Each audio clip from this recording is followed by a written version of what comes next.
Welcome everyone to the League of Cinephiles. I'm your host, Alex Helmer, bringing you more cinema-related competition from trivia to Cinemores, all that jazz. We have all of it here at the League of Cinephiles. Now, today we have a 3v3 matchup between the Watchers, led by Unyolo himself, against the Nice Guys, led by Tristan. This match, the rivalry between these two, was sparked all throughout Season 1, culminating in the Battle Royale where Brett and Tristan attempted to lead a coup against Unyolo, trying to limit his ability to win that match. Now, with me, I did not come to you alone. I am with two co-hosts today, not one, but two, from Cinephiles in Paradise, Jack Renault and Luke Reviews. Guys, how are you doing today? Solid. Fantastic. Just solid? Yeah. So, guys, we have a great match on our hands for today. Two teams that, in terms of the Cinemores division, we're expecting to be very strong in Season 2. Tristan is a former Cinemores champion. Obviously, it goes without saying, Unyolo's two-time Cinemores champion, the best we've ever seen. But today we also have, some newer competitors. James, the first time he's competing in Cinemores since the Battle Royale. He lasted 2 rounds successfully in the Battle Royale. Also, Holmes, who lasted, 6 rounds in the Battle Royale. And Kurt, this is his first match, Cinemores match. Obviously, we saw him in trivia. So what are you looking for in terms of the new guys today? What can they bring to the table in order to kind of lead one of their teams to victory today? I want people to just go for the head in terms of defending their picks. That's what I want to see the most today, and that's what I hope the new recruits can really bring to the table. Will they go for Unyolo's neck, just like everyone else seems to? Or will Unyolo go for everyone else, like he always does? I think it's going to be fun. Let's see what happens. And so there are obviously kind of previous rivalries that I'm expecting to be resparked in this match. Obviously, Unyolo said he was going to come after Tristan and Brett in Season 2. I know you guys have no stake in this battle. I don't. I hate both teams. If you guys didn't know, these are my two least favorite factions.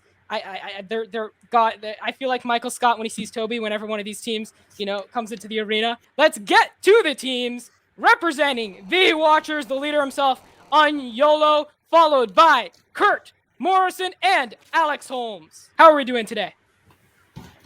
Let's go. Let's get to your opponents, led by former Cinemores champion Tristan the French-Canadian French. We have Tristan, Brett, and James. How are we doing today? We're doing good. We're doing good. I'm running right on time. I'm just surprised we turned on the cameras and the three of you were there. None of you had to go to do something. But before we get to the match, let's get to the rules real quick. There will be 4 rounds. There will be 1 sim-related prompt for each round. The teams do not know the prompt. So once the prompt comes up, they'll have 1 to 2 minutes to decide their answer for the prompt. We're going to get 1 minute, 90 seconds, 2 minutes of opening arguments. Then we're going to get to rebuttals. And then myself, Jack, and Luke will each grade the teams on a scale of 1 to 10 based on how much we like their argument, their answers, that type of stuff. The team with the most points at the end of the 4 rounds will win the match. 1 to 2 minutes on the clock. The first prompt. Sorry. What is the best widely released movie of 2021 thus far? I thought you'd ask this. Shoot. Okay. So the movie we decided to go with is The Green Knight, the new David Lowery film. I believe David Lowery has been one of our best directors in the last 5 years, and he has made his magnus opus here.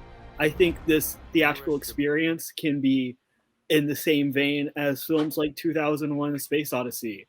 Green Knight's just like a masterpiece visually. It's like just fantastic to look at on the screen. The colors, the entire cinematography, the selection of shots, the way the story flows, just the whole thematic landscape behind it is just so deep, and you could take it in so many different ways depending on your kind of mindset and the way you see the movie, right? Yeah, and in a year packed with sequels and prequels and things connected to franchises, it's really refreshing to see a totally unique film, one that I think reinvigorates the whole medieval genre.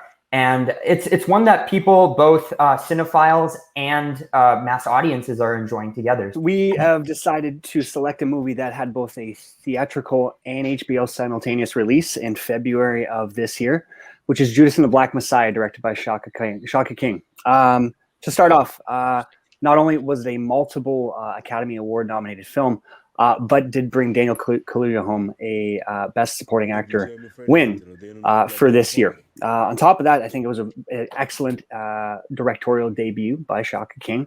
and really showcased again something that not only that is very still much at the forefront of American commentary, but globally. Like Kurt said, he brought up a lot of teams in a way that made people have conversations, and because of Daniel Kaluuya and also Lakeith, like the performances were just like amazing. It's like some of the best performances that we saw in so long that it was even hard for the Academy to select one as being the lead role, because they are just stealing each moment from each other. Yeah, I think this is just a really bold movie on two fronts, both from like the filmmaking, which is just really visceral and like puts you in the moment. It has the great cinematography by Sean Bobbitt, who does the Steve McQueen movies, and also, you know, of course, Kaluuya's incredible performance. But then also you have a major studio releasing a movie that dares to say that the Black Panther Party was actually good for America, which is something you don't ever hear. I mean, like in schools, you're taught, oh, they just were violent and like were not good for anyone. But really, they had all these like social programs. I think this film had the ability to impact everyone who saw it and like kind of change the perceptions. If you were arguing what's the most important movie of the year, Judas is up there for sure. But I think we've seen movies that tackle similar subject matter that are more unique and use the cinematic medium in a more original way, like Blind Spotting, which is a movie that came out a few years ago. Judas and the Black Messiah, from an acting standpoint, is absolutely incredible. But from a filmmaking standpoint, I could tell it's a directorial debut. I think it just tells a story pretty well, but it's a really important story, and that's why the conversation was started. Meanwhile, I do think The Green Knight is going to be universal forever. It has universal themes of dissecting what it actually is to become a knight. You're talking about The Green Knight being universally whatever. It's not even universally loved right now. If you go to Rotten Tomatoes, he has 87 by critics, but then 49 by the public, because the public just does not understand what the movie is about. What you're talking about, our movie, that it came out in the right moment, and maybe because of that. But that's what filmmaking is about too. It's also knowing like what is the important subject to be talking about. It's not just making a movie for yourself sometimes. To say that it's universally loved and to actually go to the fact that, again, I think most people, even based on the trailer, didn't really know what the film was about, or that it was an Arthurian legend. You have these films every 2 to 5 years or so, like King Arthur by Guy Ritchie, King Arthur by Antoine Fuqua, Kingdom of Heaven, all movies that kind of fit in the same realm of that kind of fantasy epic per se, that have all been pretty much box office failures. And Green Knight follows that exact same path. The biggest thing, it doesn't matter about universally loved, right? Like there's lots of movies that were in the past that were fantastic movies that weren't liked. You could say like a movie like Fight Club or something. People hated it when it first came out. It's these movies that are willing to take risks that I think offer a lot more value down the road in terms of just filmmaking and general direction and just the entire like technical process behind filmmaking and acting and everything. The Green Knight, like just because it's different, it's maybe more experimental than Judas and the Black Messiah. That doesn't mean that's necessarily going to connect with audiences, and I think that's what the most important thing is. Like we can, write our letterbox reviews about and rant about how much we love The Green Knight or whatever, but if nobody else is paying attention or even watching it, it's a box office like bust, then what is the actual value you're getting from that? I think the idea that you guys are saying, like, well, The Green Knight isn't as, like, I don't know, universally loved as something, I don't think that dictates it as best or worse. If it's not you guys brought up the universally loved. You brought up the universally loved. That's the only reason why I picked you back. That was a rebut to what you guys said. What I'm saying, you put your foot in your mouth there, big guy. Number one. It doesn't matter. It says best Things widely can released be universally loved and divisive. Okay, that is totally a thing that happens a lot. If we look at something that I think falls very much in the same vein is Guy Ritchie's King Arthur from, what was it, Legend of the Sword, from 4 years ago. Those are two very similar movies, again, both that take from that Arthurian legend that just don't work, that really don't work. One is an action spectacle and one is more, I would call, pretentious, slow, methodically paced film that don't work. So I think the big difference is that King Arthur is just spoon feeding audiences. It's taking that blockbuster structure and just running with it. Green Knight is a very artistic film, and it's one with a lot of depth and a lot of themes, and it's one that's going to challenge audiences. Alex is cutting us off. That's gonna end it. No more. We're done. No, I'm sorry. We're done. So overall, the Nice Guys actually really surprised me when they first started out. I thought their opening arguments were the best part of the entire thing by far. I thought each individual brought something new to the conversation. I thought the rebuffs were all different. I gave them an 8.5. Of course, I don't have to erase it because I also gave the watchers an 8.5. I thought Alex Holmes, when it came to the opening arguments, I actually thought Unyolo and Kurt were quite weak. I thought that they kept talking about Daniel Kaluuya. They didn't really sell me on the film. But when Holmes talked about the uniqueness of the fact that they presented the Black Panther party. And really strong opening. Your teamwork throughout was great. Kind of shot yourself in the foot by saying it was universally loved. I know a lot of people who don't like it. It's a big 4.9 on Rotten Tomatoes. I'm going to give you guys a 7 to the watchers. Yeah, they had a great answer. I love the movie, and I've actually seen it. Buttles is where they shined. Unyolo is always really great at that. And the evidence with the Oscars and all that, I'm giving them an 8.5. Going back to the Nice Guys, I agree that the overall opening arguments were really good individually. Yeah, it says universally acclaimed on Metacritic, but like universally means everybody. And since there are people who I know that don't like the movie, it kind of just knocked it off a bit for me. So I gave you guys a 7. And then watchers, same thing with them. The thing I think you guys did better than the Nice Guys. I think that your guys' opening arguments flowed really well together. So I gave you guys a 7.5. The scores after round 1 are thus. We have a 22.5 to 24.5 ball game. The watchers are up by 2 points heading into round 2. The round 2 question is, what is the most overrated Spielberg film? We've had overrated Scorsese, we've had overrated Pixar, time for overrated Spielberg. So our pick is E.T. E.T. is like an amazing movie. It's like a beautiful story. But when we look at it, when we look at the box office, when we look at the amount of weeks that it was in number 1, when we look at everything, we just have to consider it's overrated, because there's a lot of movies that done that story after that in some ways kind of did it better. Looking at like his Metacritic scores, Spielberg's movies, and it's the second highest one, tied with Saving Private Ryan and right below Schindler's List.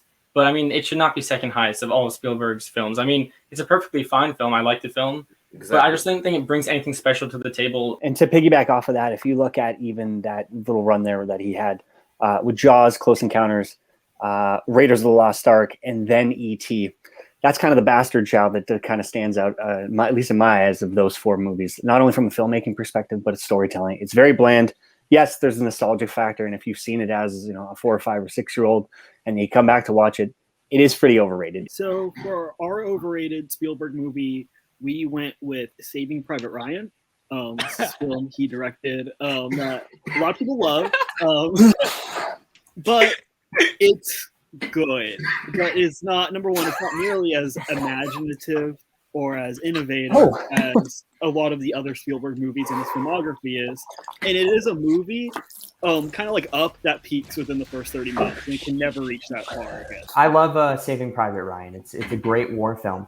But one thing about it, and look, the first 20, 30 minutes, incredible. They're very abrasive and they put you into the whole war landscape.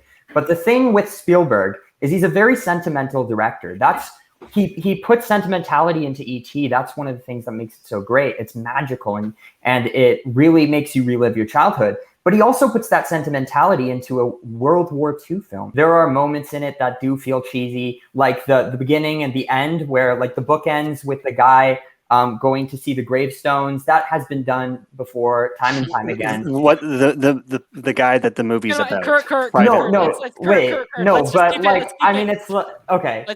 Let's go to James. For one, in terms of its just portrayal of war, it's almost like a little less I guess, visceral than, aside from obviously at the beginning, which is amazing, but like it just doesn't seem like it has like a realistic war, like the headspace that like the characters would have. Like they seem more like it's very like unrealistic in terms of the way they feel about the war, and it's a little more like positive, I guess you would think, than a normal war story be, and doesn't have that kind of like darker like side of things. To quote, here, so let's. It's a film that doesn't have much imagination. I guess you don't have to use imagination when you're literally trying to replicate over a 4-week period with a budget of $11 million this beach scene.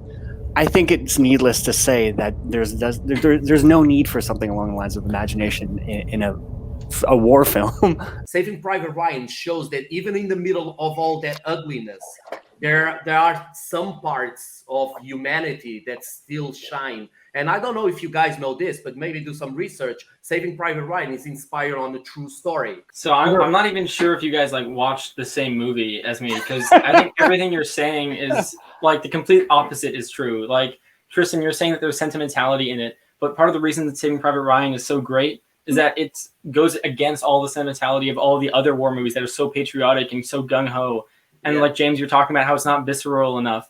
That's the exact problem with all these other movies. That's why Saving Private Ryan is so great and stands out amongst all these other war movies. I mean, even to this day, it's more visceral and violent than, 1917 or any of these other war movies that have come after, or Hacksaw Ridge or any of that. That first half hour is better than all of E.T. I mean, the rest of the movie is just the cherry on top. Absolutely. No, absolutely not. E.T. is a film that every time I watch, I feel like a child again. It's not, and here's the thing, I didn't even watch it when I was a kid. It's not like I have this nostalgia for it. So Saving Private Ryan's based off of a book, a great book that was translated into what I'll say a great movie, but one that definitely didn't entirely capture the life in this situation, which is fine because it's based off of it. But E.T. is 100% an original Steven Spielberg film he wrote as a love letter because of the missing father figure in his life. It is his most personal and sentimental film. It is kind of the thing that wraps all the Spielberg films together into one. He's made some other ones that were very more technically crafted, but this is the one that comes from his heart and his mind and his imagination. It's his heart and soul. We're done. I'm in a great position. I've seen neither movie, so it's all about your arguments. Wow. You need to start watching more movies, dude. Like, you need to have some film clubs. Like The Green Knight, okay, but like E.T., I think he had enough time to get to your country. I think The Watcher's opening was just the greatest opening I've ever heard. They all built on each other's with completely unique arguments. And then when the rebuttals came in, the nice guys kept talking about the opening 30 minutes, and they all three talked about it. I'm like, come on, guys. There's probably more to talk about. 9 for The Watchers and a 7 for the nice guys. Okay. Unyolo probably knows that I think E.T. is his most over. I really am not a huge fan of E.T. He probably knew that when he was trying to figure out, because I know he loves E.T. So it was really coincidental that they picked E.T. when I know he loves it. But anyways, I kept it out of it. And I think Saving Private Ryan is the best war movie ever made. So it was an interesting position you put me in. I gave The Watchers an 8.5. Again, I thought the openings were pretty weak. Kurt and Unyolo I thought were weak. I thought Holmes saved it again. Holmes is probably my MVP. I mean, by far on The Watchers. I don't know if the other judges would agree with me on that one. The nice guys. It was a hard one. You guys picked one that I wasn't expecting you to pick. I gave you a 7. And then I also really liked Brett's how he ended the argument with talking about the novel that Saving Private Ryan was based on. So I gave you guys a 7. 2 movies of his that are both in my top 5 of his. So I really had fun listening to this.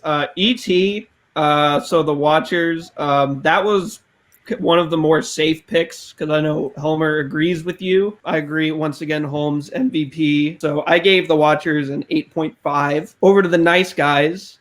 Once again, picking Saving Private Ryan.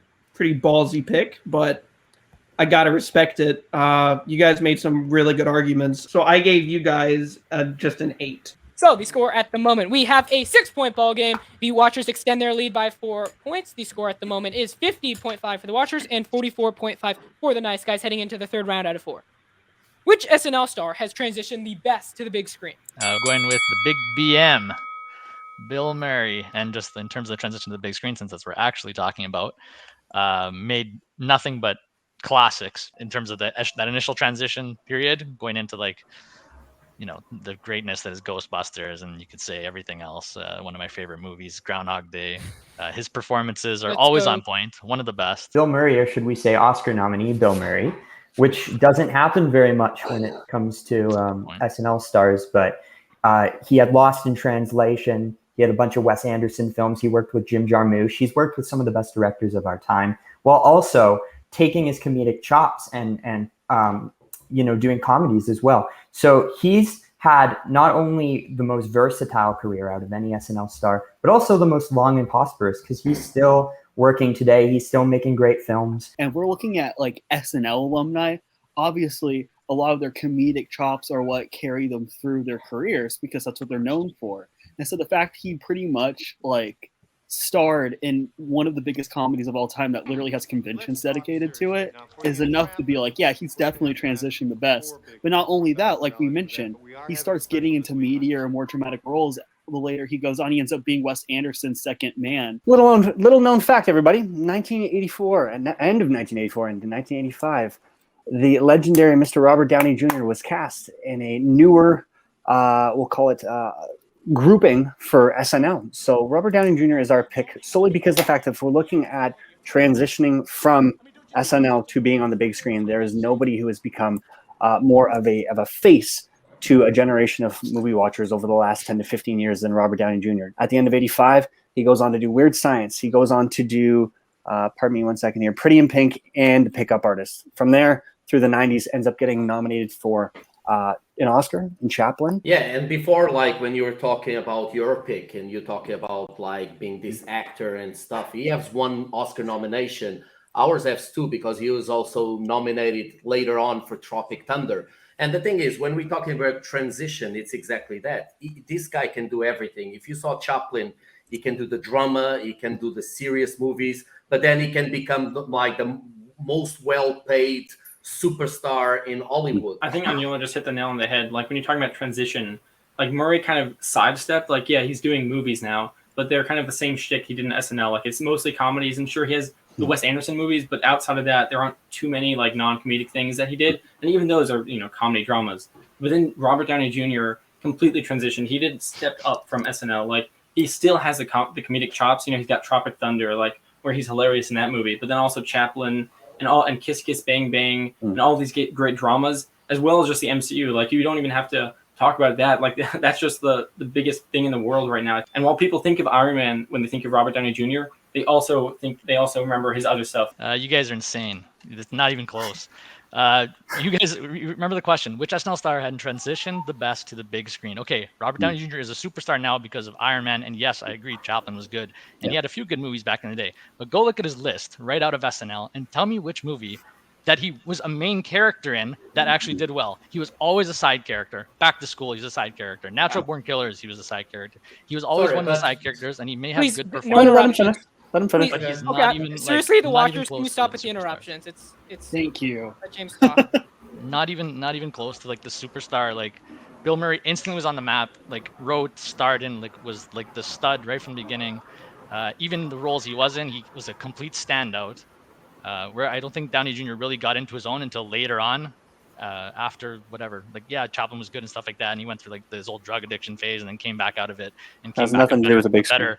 It doesn't Please, matter. I let's don't care. stop with the You guys interruption. are saying current Iron Man is because he's Iron Man. He's now the transition to the big screen. Bill Murray has been there since the '80s, and he's been in movies consistently since the '80s as the star. Let's go to the next member of the Nice Guys. Also, one thing I'll say is we're talking about which SNL star. I mean, sure, Downey Jr. did have his time on SNL, but one of the great things about Bill Murray is that he's known for both his film work and his SNL work. He's able to balance both of those. People that 1 year Quickly. RDJ was on SNL, they say it's the worst year in SNL history. Okay, you can Okay, Next so member. first to say, Brad's gotta go, buddy. My turn. Okay, cool. So, the question actually is which SNL star has transitioned. I would not call Robert Downey Jr. an SNL star.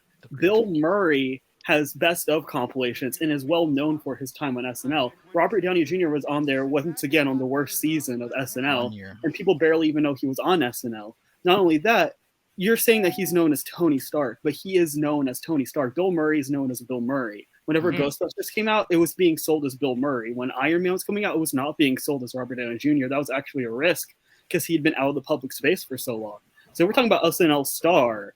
Bill Murray is one of the most prolific SNL stars who transitioned to the big screen gracefully. First of all, the question doesn't have a timestamp saying, oh, transition has to be in the next 1 or 2 years.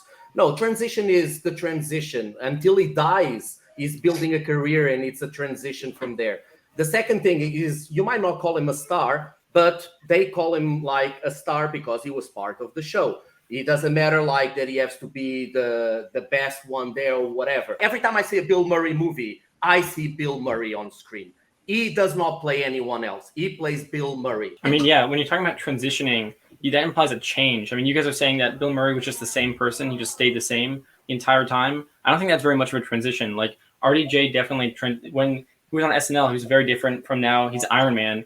I mean, you guys are saying that it's bad that he's known as Iron Man, but I think that's what better factor is there. I mean, more evidence you need to show that he's fully on the big screen. Like Iron Man, you only see him on the big screen. He doesn't exist in real life. So again, let's say jumping right from SNL straight into film, Caddyshack, Stripes, Tootsie, Ghostbusters, Little Shop of Horrors, Scrooged, and then let's wrap it at, let's say, Ghostbusters 2 or even Groundhog Day. For the last 25 years, guys, there hasn't been a really Bill Murray-led movie that's either been going back to what you were saying before, universally loved or even been a big box office hit. So it's hard for me to justify, and I don't remember who it was on the team that said that there hasn't been a stretch where Bill Murray hasn't released a bad movie. So I hate to break it to you. Charlie's Angels, Osmosis Jones, and the 2 Garfield movies in 4 years. Okay. That's a pretty bad range. I said Tannenbaum, Steve Zissou. No? Yeah, like Some of the Steve best Zissou. movies, Yeah, Fantastic Mr. Fox. You and know those are all Robert Bill Downey Murray Jr. led. was in that great movie called Doolittle. Man, that was a Let's- hit. yeah. Let's Man, end everyone it loved there. that Let's one. end it. Arguing semantics of the words instead of the actual Let's get to arguments. Jazz. Oh, they're getting upset, The Watchers. First off, I will say unique answer because I forgot that Robert Downey Jr. was on SNL. But at the same time, I forgot that Robert Downey Jr. was on SNL. Yeah. He was there during a time where I'm pretty sure he was still being hard carried by Eddie Murphy. You were talking about Bill Murray kind of like playing the same character. I can't think of a whole lot of movies with Robert Downey Jr. since 2008, aside from Tropic Thunder, where he's been something other than Iron Man. Yeah, he had like that really good stretch in like the 90s with like Chaplin and all of that kind of stuff. But just kind of recently, I mean, it's Iron Man and that's about it. So I gave you guys an 8. Again, really awesome answer.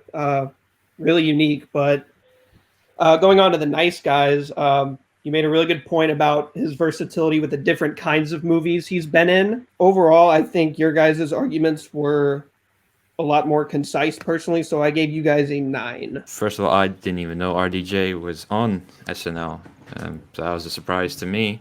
I think you both had great openings. I would have liked maybe you guys talk a bit more about their time on SNL. The nice guys made a good point that Murray made an instant transition.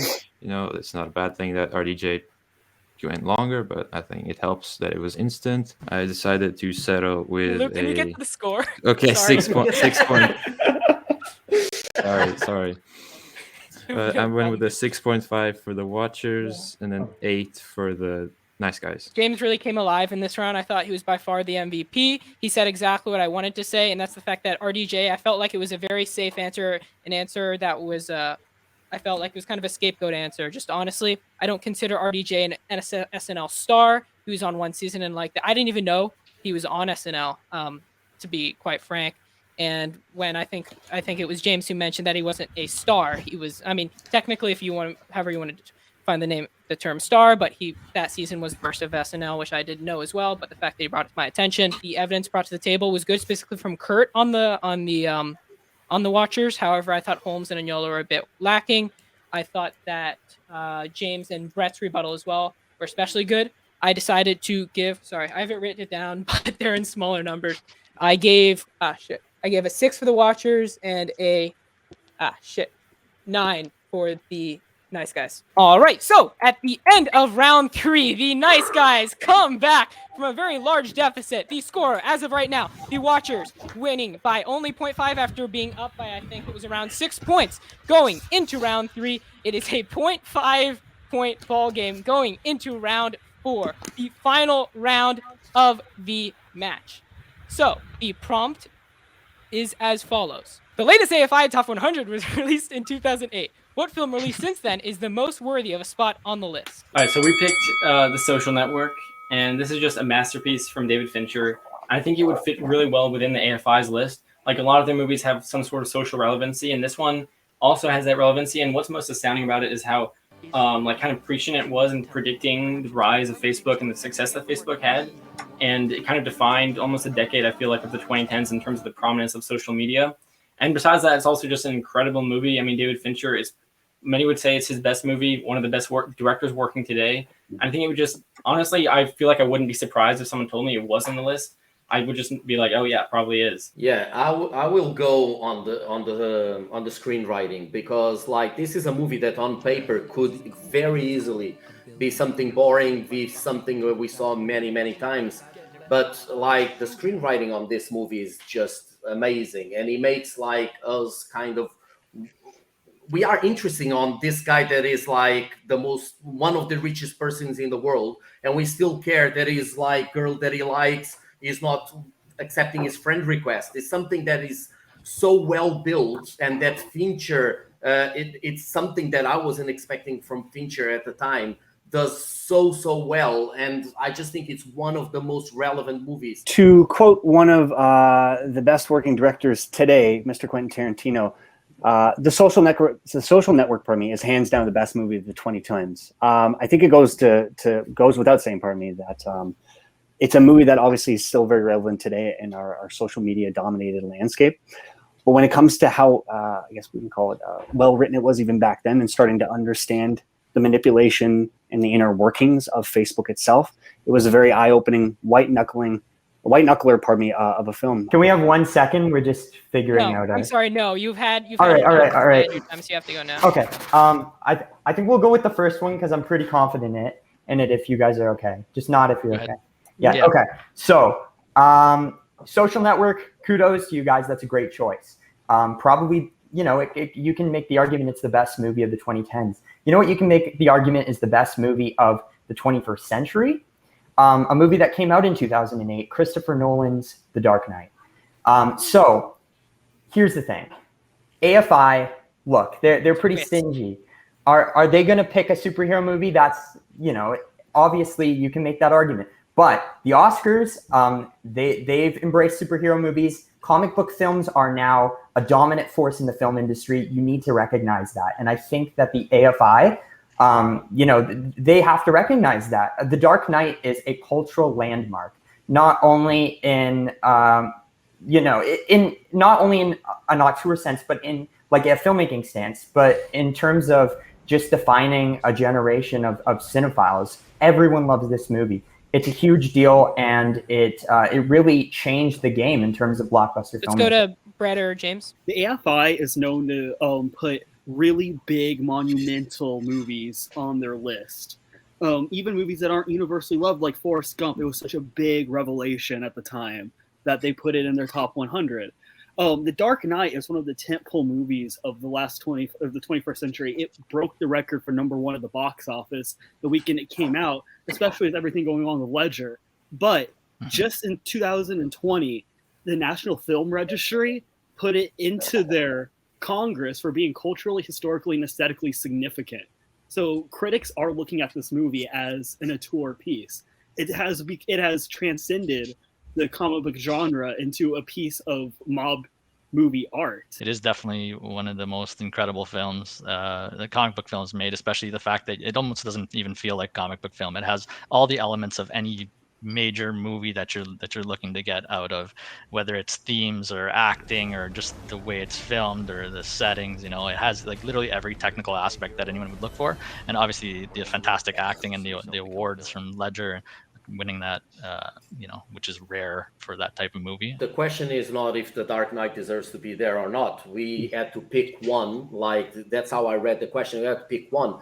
And if you guys are saying you pick The Dark Knight on top of The Social Network, I honestly don't agree, because like one of the things, if you go to the AFI webpage and they say they pick movies that inspire, that start conversations, that's like, and there's nothing more important in the days we live today than the use of social media. How like the world is being molded by social media. You go to The Dark Knight and you take out the performance of Heath Ledger, and that movie loses like a lot. I think The Social Network stands above The Dark Knight in regards to this argument, though. If you look at a film that was nominated for 8 Oscars, obviously took home Best Motion Picture at the Golden Globes, which is neither here nor there, but to have won 3 Oscars, Adapted Screenplay, Best Original Score, Film Editing. But I think going back to the screenplay factor, it's still something that, again, is at the forefront of what we're talking about nowadays, whether it be privacy, whether it be the ethics of the company itself, or just essentially what was portrayed on screen, and the fact that it's very, very questionable as to how Mark Zuckerberg came about actually forming Facebook, and if he did. Yeah, I mean, you guys are talking about how it like influenced the generation of cinephiles, but The Social Network influenced the entire generation, I would say. I mean, social media is way more relevant than any themes that are in The Dark Knight. Like, there's the line, live long enough to see yourself become the villain, that kind of thing, which is a cool line, but I mean, it's not really relevant to anyone's life. I don't think anyone really goes into their lives and think about that statement any day.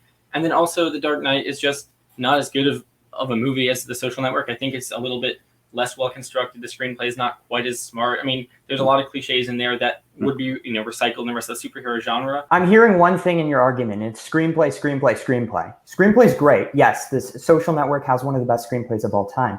But here's the thing. AFI is judging a movie as a film, as an entire experience. And The Dark Knight, there are so many elements that go into that. It has some of the best cinematography of all time. It has one of the best performances of all time. That's Christopher Nolan's magnum opus. He took everything he had learned previously and put it into that film and changed an entire genre, changed an entire landscape. Cinema would not be the same without The Dark Knight. And I don't think you can say that the same about The Social Network. What you guys keep talking about is social media, it shapes social media. We actually haven't talked about the movie itself. It's just social media. Yeah, social media changed this culture, but The Social Network is about the founding of Facebook. And Facebook won't be around for another 10 years, I doubt. And number 2 on that, it is a very fictionalized story of how Facebook was created. Believe me, I know this for an absolute fact. It is like maybe 80% fiction, which is fine. We're creating movies. That's cool. But if we're talking about something that is more culturally, culturally and film relevant, The Dark Knight changed the ways that movies looked, the ways movies were marketed, and the way movies were perceived for the next 10 to 15 years. Yeah, so I'll pick on the couple of points that are made by the other team there. So the one was that it doesn't inspire and start conversations. I definitely disagree with that one, because The Dark Knight inspired basically this whole run, I would say, of comic book films that have broken the mold of being this shitty comic book movie, like an old Batman movie or one of the old ones, one of those ones that they're like true to the text. It's definitely inspired a whole generation of different filmmaking. And I think Brad said a little bit about this, but I completely agree that The Social Network, I wouldn't say it's relevant to new technology at all. It is strictly about Silicon Valley, and it's a porn for Silicon Valley guys. You want to know why? Because they love people who screw people over in Silicon Valley, and I've worked with people that do that. And it is not about the relevancy of social media. It is much more about screwing people over in business deals. And I agree that there's a truth to it. The Social Network is not about the Facebook. It's about how people are willing to put all their lives on a computer screen and give up all their privacy and stuff so they can look in what other people are doing. I'll start with the watchers first. So for the watchers, I thought that the openings were extremely strong this time. I thought in the last couple of rounds, the openings have been a bit lackluster, with the exception of Holmes for about 2 rounds and Kurt and Unyolo for 1 round as well. However, this round was really strong throughout. Holmes capped it off with the themes and the cliches of The Dark Knight that kind of hold it back from being kind of a film that would fit in AFI's top 100. So I thought overall, great argument. I gave you guys a 9. For the Nice Guys, another amazing argument. I thought that this was probably Tristan's best round. Him and Brett capping off on the cultural relevance of The Dark Knight, which is what you needed to capitalize on the most, because it's AFI, of course, I thought that was tremendous work. And then James capped it off with the Silicon Valley thing. and I thought that was just amazing. Probably the best rebut I've heard all day. So I gave you guys a 9.5. Oh my gosh, The so score at the stressful. moment right now is the Nice Guys 80, the Watchers 80. I enjoyed how the Watchers talked about its impact on things and how relevant it is today to social media. But they did go on about the social media a lot and not so much as the movie, as Tristan mentioned in his rebuttal. One argument by Unyolo, which I didn't like, was if you take out the Heath Ledger performance, it's a lot. I don't think that's a relevant argument. I'm going to give the Watchers a 7. And the Nice Guys an 8. At the Wanna moment, we confirm those are scores? at a 1-point lead for the Nice Guys. This is actually the first time they've taken the lead in the match so far. So starting with the Watchers, you're right about your points on the screenplay and its relevancy, but on my paper I wrote underneath, but also not at the same time, because I think screenplay was kind of harped on a lot. I gave the Watchers an 8. Now going on over to the Nice Guys. The score as of right now is 95 to 88. Everybody said what they needed to say. The Dark Knight, as you mentioned, I don't think you could go to anybody and say like, oh, like it doesn't deserve the spot on the list. My biggest issue personally with the argument, I think there was a little bit of over hostile treatment towards the AFI. So I don't think there's exactly some sort of anti-comic book bias, especially looking at stuff like Lord of the Rings, which got on there when it was only like 6 years old. But I guess overall, looking at everything, I'm going to have to give the Nice Guys a score also of 8. And your winner, Yes. the Nice Guys. James is here. Big BM Murray today. pulling through for us. Guys, I mean, what a We match. saved it. One of the best matches I've ever seen on the channel before. I mean, this was one Can't hell believe of an it. effort. What a comeback. I didn't know how you guys were gonna pull through at the beginning. So, what are you guys feeling here? Winning by was it 1 point? 1 One. point. Wow. Getting you got 4 points for your faction. The first points you have of season 2. What are your thoughts here? I just want to say, I came into this match just wanting to go toe-to-toe with Unyolo. I wasn't sure if we were going to pull through because the Watchers are such a strong faction, and I've been watching Unyolo's matches for ages, it seems like. And I just kudos to them. They played a great match. All 3 of them were incredible. And to have this win means so much. Crazy. I was just Yeah. like, oh, we're just so close. It was just so close. And like I was literally shaking, and I was just like, I don't even know if what I'm saying makes sense right now. I hope it does. Oh my God. I thought we were done after the 2 rounds. I was ready to tell Tristan, like, can we just end it at 3 rounds? Because I had enough of this shit. Because I'm done. But then the 3rd round came, and I got so fired up by the poor choice of the answer from the other side. There were so many better options. No, I'm not gonna lie. There were so many better options. Like where was Eddie Andy Murphy, Will Ferrell, like I was going even to pick Andy Tina Murphy. Fey? There were a lot of much better options, and to pick a guy that was on 1 season means he was never successful there, because SNL is notorious where if you're good, you stay. If you're not good, Yep. you're out the door right away. And Lorne Michaels has always been ruthless like that.